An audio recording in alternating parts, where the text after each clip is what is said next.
28th. Our readings Numbers 24 to 27 and 1 Corinthians 13. Let's go there to 1 Corinthians.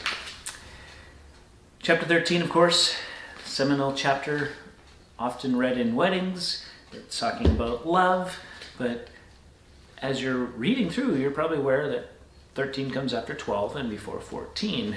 You're like, very clever. But in those chapters 12 and 14, which sandwich 13, are spiritual gifts. Paul's talking about the gifts of the Spirit. And so chapter 13 is in the midst of the gifts of the Spirit. And so just to direct first what's happening in this passage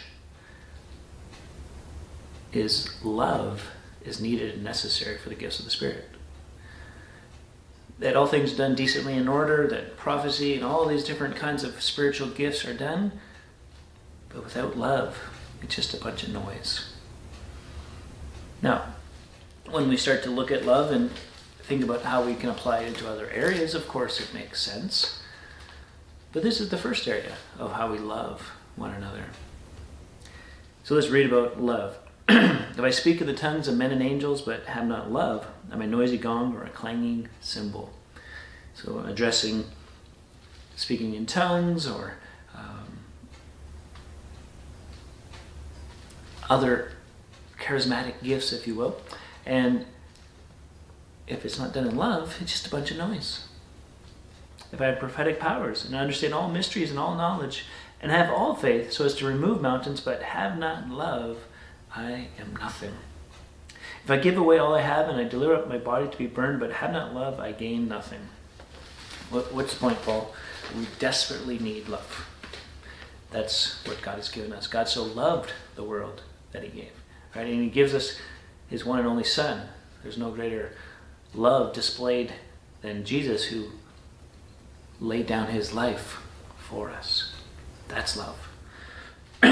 Here's the definition, verse 4. Love is patient and kind. Love does not envy or boast.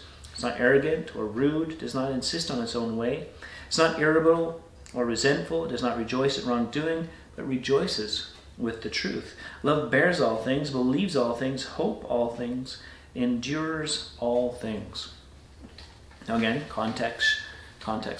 So spiritual gifts in the church being operated, calling for patience and kindness, and it's not arrogant, it's not rude, it's not irritable, it's not resentful.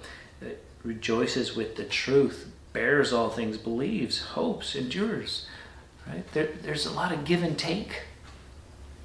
There's a lot of room for the gifts to be at work.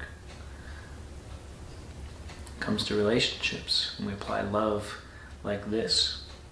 It's not arrogant, it's not boast, doesn't insist on its own way. I think if we could somehow corral that into a bottle and put it into our own lives, put it into the church, put it into our marriages, our families, and our work relationships, every relationship. It's not irritable, resentful, doesn't rejoice at wrongdoing. Right? Sometimes it's easier too, but that's not love. More breaks my heart when I see that, or when if I'm involved in that, of course, but if I see it and it's not so I can rejoice in it. Love never ends. Some things will end. Prophecies will pass away. Tongues will cease. Knowledge will pass away. Why? Because we know in part, we prophesy in part. When the perfection comes, the partial will pass away. Some have suggested that the Bible is the perfection, but I think perfection is heaven, where Jesus reigns and rules, and when he reigns and rules on earth, all those other things won't be needed anymore. So until then, faith, hope, and love abide, these three, but the greatest of these is love. Keep loving him, keep loving one another. Till next time, keep growing, little by little.